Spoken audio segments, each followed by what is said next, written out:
Halo saudara-saudara dimanapun kita berada, selamat berjumpa kembali dengan saya.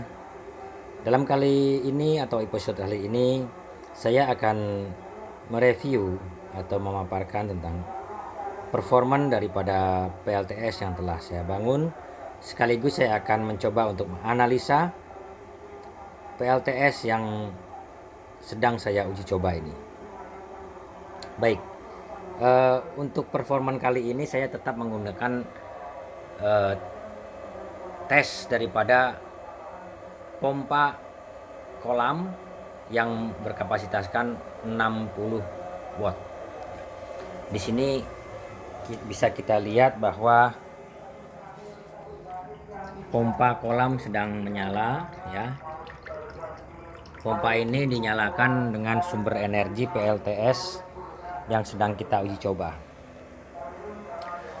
Pada uji coba kali ini ya, menggunakan pompa air kolam berkapasitaskan 60 watt ya.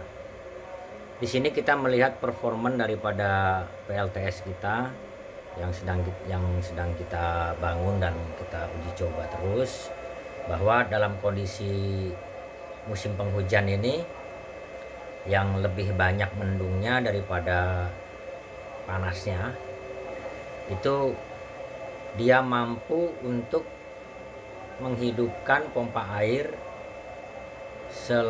sepanjang 10 jam ya. Itu dari mulai jam 8 sampai dengan jam 5 sore. Dari sepanjang periode itu aki tidak mengalami pengurasan gitu. Jadi panel surya yang berkapasitaskan 240 WP yang saya miliki itu, yang satu lembar itu mampu mengcover untuk mesin pompa air kolam yang berkapasitaskan 60 watt. Itu uji coba baru saya lakukan dengan satu objek itu saja ya. Nah, ini saya akan melihat performanya gitu. Dan saya juga ingin menganalisa hasil dari performan daripada PLTS tersebut. Di sini bisa kita katakan bahwa yang pertama dia mampu mengcover ya, sehingga dikatakan tidak menguras habis aki yang saya miliki. Untuk diketahui bahwa aki yang saya miliki saat ini adalah aki yang 12 volt 60 ampere. Ya. Di sini terkadang mendung, terkadang panas gitu, tapi tetap panel surya bisa mengcover ya, tanpa menguras aki. Bahkan terkadang aki juga terisi ya. Dia tidak hanya mengcover saja, tapi dia juga mengisi daripada baterai yang kita sediakan. Jadi di sini untuk satu objek itu saja saya melihat ini sudah bagus performanya. Nah, hal ini mengapa saya hanya baru satu saja objek daripada uji coba itu, karena saya ingin melihat tingkat konsistensi daripada suplai ya, tingkat konsistensi daripada suplai panel kontrol yang saya miliki yang hanya satu. Nah, ini untuk memberikan keputusan kepada saya apakah panel kontrol itu harus ditambah atau tidak. Sehingga dalam hal ini saya untuk satu objek itu saya mempunyai kesimpulan bahwa belum perlu ditambah. Nah, seperti itu. Nah, ini terus kita uji coba terus karena kondisi sekarang ini banyak mendungnya ya gitu. Jadi kita pengen tahu sih kalau misalnya lebih banyak panasnya itu dia akan seperti apa. Apakah harus ditambah karena kita akan menambah objek lagi, atau tidak usah, cukup dengan satu panel saja, atau akinya yang perlu kita tambah dengan satu panel itu. Nah, ini suatu keputusan yang harus saya analisa dulu untuk mencapai titik optimum gitu. Jadi di sini kita lihat daripada performan tadi, sudah kita lihat bahwa dia mampu untuk mengcover selama 10 jam. Itu sudah konsisten sepanjang hari seperti itu. Saya tes selama 3 hari berturut-turut, kondisi mendung cuaca seperti ini ya, musim hujan. Nah, di sini kita juga menganalisa gitu, mencoba menganalisa bahwa bagaimana sih performan daripada PLTS ini untuk mengcover alat ya, objek yang kita jalankan dengan kapasitas 60 volt. Jadi di sini kalau saya lihat bahwa ini terjadi penurunan daya ya, dari tadi dari 12,7 sekarang menjadi 12,6, terjadi penurunan daya 0,1 volt ya. Kenapa ini terjadi penurunan gitu? Otomatis ya karena posisi mendung kan, seperti itu. Nah, tapi dalam hal ini secara teknis ya, dalam posisi mendung tersebut kita bisa melihat pada wattmeter di sini. Nah, wattmeter di sini ini tercantum 3,3 watt ya. Padahal alat yang kita gunakan tadi ya, daya beban yang kita pakai itu 60 watt. Nah, sehingga di sini terjadi kekurangan daya dalam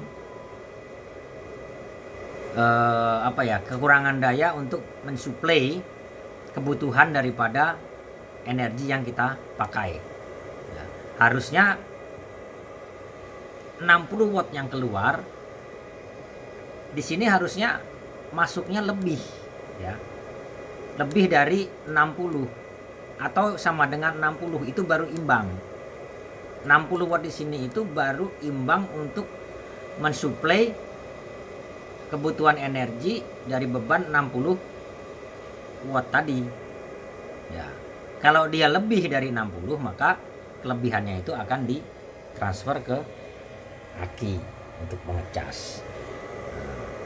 Nah, maka dari itu dengan voltas, dengan watt yang kecil sebesar 32 ini, maka sebagian daripada energi yang digunakan ya, energi yang ditransfer kepada beban daya tadi itu sebagian menggunakan aki.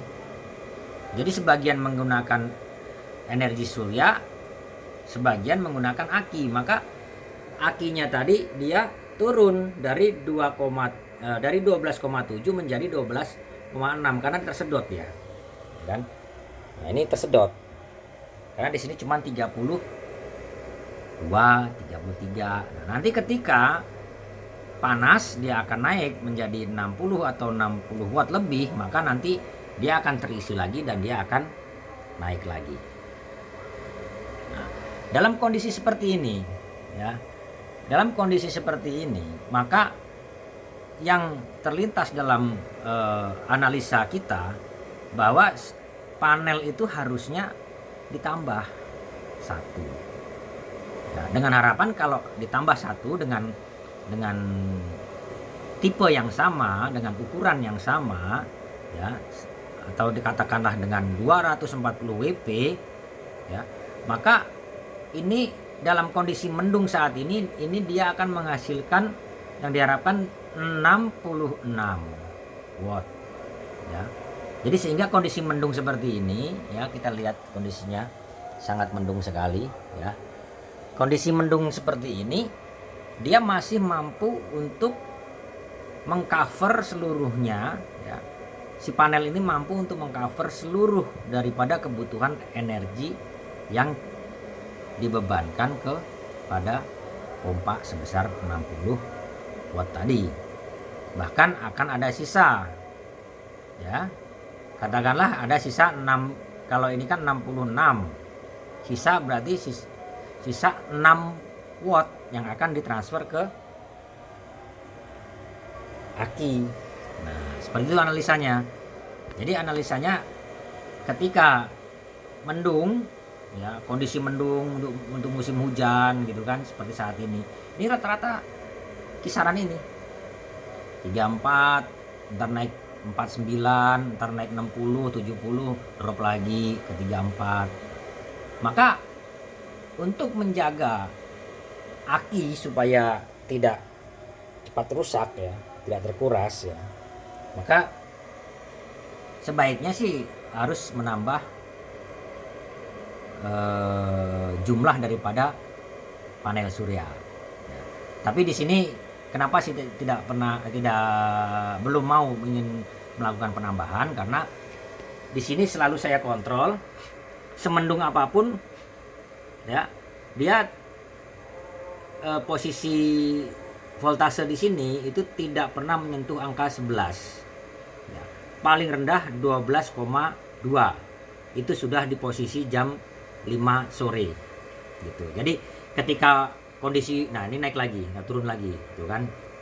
Nah, jadi kondisi musim penghujan sekarang ini yang intensitas mendungnya cukup tinggi dengan beban yang kita keluarkan hanya satu objek, yaitu pompa dengan kapasitas 60 watt.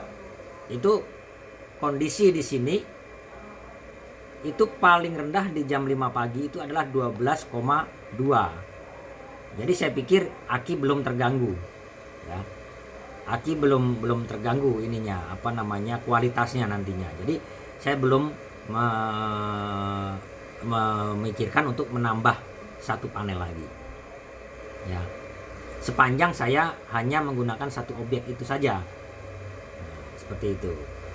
Jadi ini dalam 3 hari ke depan ini saya masih ingin melakukan pengamatan, ya, karena saya belum random gitu, belum random dalam 1 minggu itu seperti apa ininya, kondisi panasnya gitu. Panas yang maksimal itu seperti apa, panas yang sedang seperti apa, panas yang mendung terus, itu sudah terjadi saat ini kan gitu. Yang mediumnya saya belum apa namanya mengalami. Kemudian kebetulan waktu saya tes uji coba langsung kondisi langsung mendung, ya. Dari Senin kemarin itu matahari itu sangat mahal sekali, yang jarang terlihat gitu kan. Nah, jadi kondisi mediumnya saya belum melihat. Saya ingin tahu kondisi mediumnya seperti apa. Nah, kemudian kondisi maksimalnya seperti apa pun saya ingin melihat di waktu musim penghujan, ya, di waktu musim penghujan, ya. Jadi waktu minim, kondisi medium, kondisi maksimum di waktu kondisi musim penghujan, ya, di bulan Oktober ini saya ingin melihat seperti apa. Nah, hal itu nanti setelah saya merandom kondisinya, baru nanti saya akan memutuskan di bulan berikutnya apakah saya harus menambah panelnya dulu, panel solar dulu, atau saya harus menambah akinya dulu gitu. Karena untuk di bulan November nanti saya akan mencoba dengan dua objek, ya, 2 objek beban, ya. Rencana saya adalah pompa air, tetap pompa air kolam, dan saya satu lagi objek adalah mesin setrika. Nah, itu yang akan saya uji coba nanti, sehingga nanti di bulan November nanti itu memang akan saya tambah, tapi belum saya tentukan yang ditambah itu panelnya atau baterainya. Nah, ini masih ada kesempatan sampai dengan akhir bulan untuk merandom, ya, untuk merandom cuaca, ya. Cuaca mendung sekali, setengah mendung setengah enggak, cuaca cerah. Tapi ini dalam kategori dalam ruang lingkup musim hujan. Nah, seperti itu. Jadi memang ini tepat sekali saya membangun uji coba PLTS ini di musim hujan. Ya, karena di sini saya akan pelajari sekali, akan benar-benar saya teliti pada saat musim hujan itu kondisi minimum seperti apa, medium seperti apa, maksimumnya seperti apa. Gitu. Dan apa saja yang harus saya tambah lebih dahulu, gitu. Ya, karena hal ini nanti kenapa ada alasan seperti itu, gitu kan? Saya lakukan seperti itu kenapa? Nah, ini nanti pada episode berikutnya akan saya jelaskan ya, kenapa saya seperti itu. Oke, mungkin dari saya itu dulu ya. Mudah-mudahan ini bisa menjadikan hiburan atau menjadikan suatu gambaran bagi para pemula ya. Mohon maaf jika ada yang kurang atau salah dalam menganalisa ya. Oke, sampai jumpa.